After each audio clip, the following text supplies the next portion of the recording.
Hello busy बीज, how are you all. चल रही है ना तैयारी जोर शोर से।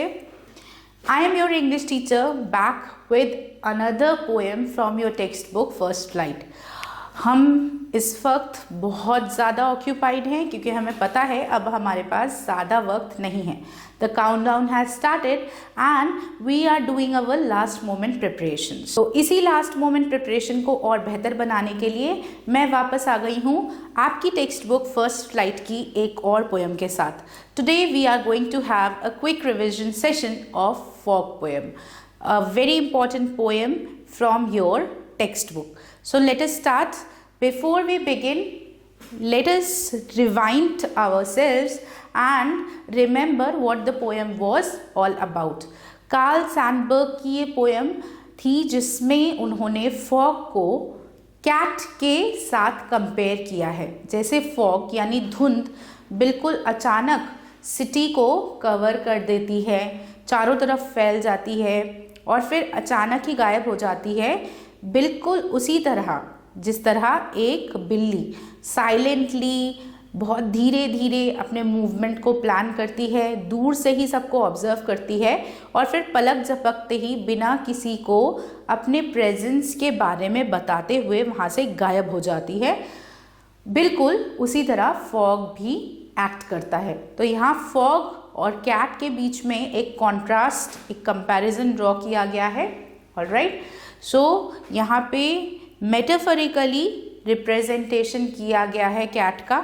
लेट अस अंडरस्टैंड क्विकली, एक बार क्विकली फोकस समझ लेते हैं और फिर देखेंगे कि किस तरीके के क्वेश्चंस इस पोएम में से आ सकते हैं। It's a very small poem with vivid imagery and it is written in free verse, as of कोई राइमिंग स्कीम नहीं है इस पोएम का। बेसिकली नेचर के एलिमेंट को पर्सोनिफाई किया है, फॉग को कैट की तरह रिप्रेजेंट किया है और दिखाया है कि किस तरीके से उसका मूवमेंट जो है बहुत ज़्यादा साइलेंट रहता है, जिसको कई बार नोटिस नहीं किया जा सकता। So the use of fog has been used as the metaphor of cat. Its silent, stealthy movement, the temporary nature of fog and life's problem, कि लाइफ की जो प्रॉब्लम है, हमारी ज़िंदगी की जो प्रॉब्लम है वो भी बिल्कुल फॉग की तरह है। वो परमानेंट नहीं है, वो भी टेम्पररी है, वो अचानक से आ जाती हैं और फिर अचानक ही धीरे धीरे गायब भी हो जाते हैं। And its role as a temporary visitor to the city, using literary devices like personification to highlight nature's quiet power and the reader's imagination.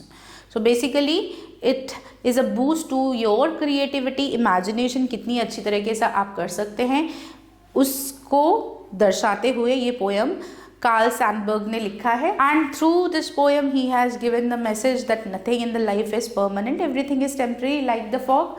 Life की प्रॉब्लम्स भी फॉग की तरह ही हैं। ऑलराइट, आगे बढ़ते हैं और देखते हैं कुछ इम्पॉर्टेंट क्वेश्चंस जो इस पोएम में से आ सकते हैं। अगेन हम सारे क्वेश्चंस को यहाँ नहीं लेंगे, कुछ इम्पॉर्टेंट क्वेश्चंस को लेंगे because it's a quick revision session. What does the poet compare the fog to and why? Very simple answer, fog का कंपेरिजन किसके साथ किया है? कैट के साथ, कैट के मूवमेंट्स के साथ। जैसे बिल्कुल कैट भी शांत रहती है, अलर्ट रहती है, चौकन्नी रहती है, अपने आसपास चुपचाप किसी जगह जाकर दूर से सब पर नज़र रखती है, बिल्कुल फॉग का भी वही काम है। The poet compares the fog to a cat because it arrives silently, moves stealthily on little cat's feet, sits looking over the city and then moves on just as a cat does.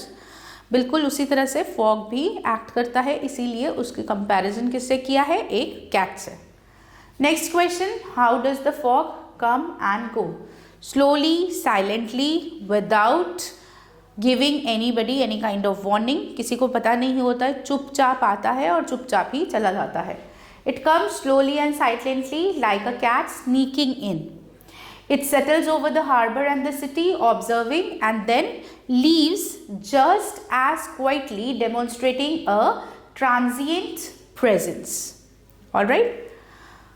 What does it in the third line refer to? it जो है वो fog को ही represent कर रहा है, fog के बारे में ही है पोएम, सो फॉग को ही रिप्रेजेंट कर रहा है। It refers to the fog continuing the comparison to a cat as the fog comes and sits over the city. Fog क्या करती है, पूरे शहर को अपने अंदर समा लेती है, विजिबिलिटी को कम कर देती है, वो पूरे शहर को देख सकती है, right. What literary devices are used in the poem? First thing, metaphor, right? Metaphor ही तो है, fog को हमने cat के थ्रू metaphorically यूज किया है. The primary device is metaphor where fog is a cat. Personification is used to give fog cat-like qualities जैसे coming, sitting and looking, observing. जिस तरह से कैट साइलेंटली चुपचाप आती है, फिर चुपचाप जो है अपने हॉन्चेस पे बैठ के पूरे सिटी को देखती है, बिल्कुल फॉग को भी उसी तरह से पर्सोनिफाई किया गया है. And the poem uses short lines and simple words to create a strong visual image, that is imagist poetry. Clear? How does the poem show that the fog is a temporary visitor? Because fog ज़्यादा देर टिकता ही नहीं है, वो रुकता है, आता है, देखता है और फिर चुपचाप चला जाता है. Phrases like the fog comes and then moves on show it's an outsider, not a permanent resident, highlighting its temporary nature. कि फॉग परमानेंट नहीं है, वो एक टेम्पररी एलिमेंट है जो आता है, कुछ देर के लिए ठहरता है और फिर एस्केप हो जाता है. How can this poem relate to life's difficulties? This is value based question कि लाइफ की डिफिकल्टीज या प्रॉब्लम्स के साथ इस पोएम को कैसे रिलेट कर सकते हैं. बिल्कुल फॉग की तरह ही लाइफ की जो प्रॉब्लम्स है, जो मुश्किलें हैं, वो भी क्या है, टेम्पररी है. वो भी चुपचाप अचानक बिना किसी को बताए आ जाती हैं और फिर धीरे धीरे अपने आप ही एक वक्त के बाद गायब भी हो जाती हैं. Like fog difficulties come and go. कभी भी वो परमानेंट नहीं रहती है कि हमेशा ही रहेंगी, आती जाती रहती है. एक मुश्किल ख़त्म होगी फिर दूसरी आएगी, ये लाइफ का एक रेगुलर रूटीन है. The poem teaches us not to lose hope as problems like fog are temporary and will eventually leave, allowing clarity to return. हमेशा सिंपल बात है कि जिस तरह से फॉग परमानेंट नहीं रहता, लेकिन जब फॉग होता है तब हमें कुछ भी क्लियरली नहीं दिखता, हमें पता नहीं चलता किधर जाना है, कैसे जाना है, सारे डायरेक्शंस धुंधले पड़ जाते हैं. लेकिन जैसे ही फॉग चला जाता है तब क्या होता है, हमें सब कुछ वापस क्लियरली दिखने लगता है, हम अपना डायरेक्शन ढूंढ सकते हैं. उसी तरह से लाइफ की प्रॉब्लम्स भी हैं.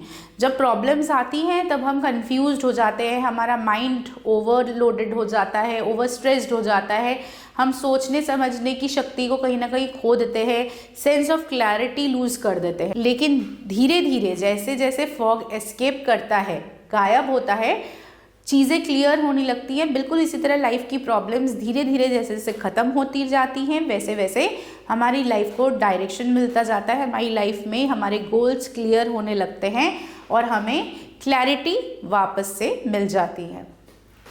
Why does the poet use short lines and simple language? The short lines and simple language are used so that people can understand and imagine in a slow way. The short lines control the pace, allowing readers to imagine the slow, quiet movement of the fog, creating a calm and reflective mood. So, I hope children, now you understand what kind of questions can come up in your exams. Fog किस चीज़ के साथ compare हो रहा है, metaphor, personification कैसे poem में use किया गया है, किस तरीके से फॉग को पोएट ने लाइफ की डिफ़िकल्टीज़ के बारे में बताने के लिए यूज़ किया है या फिर कनेक्ट किया है. ये सारे क्वेश्चंस आपको पता होने चाहिए कि किस तरीके से आप इन्हें आंसर करेंगे. Again children, let me remind you that whatever we are discussing that is in short. हम स्मॉल सेगमेंट्स को ही उठा रहे हैं because now it's high time, you don't have much time to go in deep into the chapters or poems. You have to do a quick revision. और इसीलिए हम सिर्फ की पॉइंट्स या मेन पॉइंट्स को ही यहाँ पर डिस्कस कर रहे हैं, हम डिटेल में डिस्कस नहीं कर रहे हैं. क्वेश्चंस जितने मार्क्स के आएंगे, अगर 2 मार्क्स का क्वेश्चन है आपको शॉर्ट में आंसर करना है, अगर 5 मार्क्स का क्वेश्चन है तो आपको प्रॉपर पूरा एक्सप्लेन करते हुए की पॉइंट्स को, मेन थीम्स को, मैसेजेस को ध्यान में रखते हुए आंसर करना है. So you have to answer according to the marks allotted to the questions. We are only discussing the main points so that you remember and you can revise the poems in short. So with this children, we are done with the explanation and revision of another poem from your textbook First Flight. I am sure आपको याद आ गया होगा fog poem किस बारे में था और अब आप इस पर्टिकुलर पोएम से रिलेटेड सभी आंसर्स को कॉन्फिडेंटली कर सकते हैं. Now it's time for me to sign off for today. I will meet you with another quick revision session very soon where we will discuss another topic for your board examinations. Till then, keep on learning and keep on practicing. Bye bye.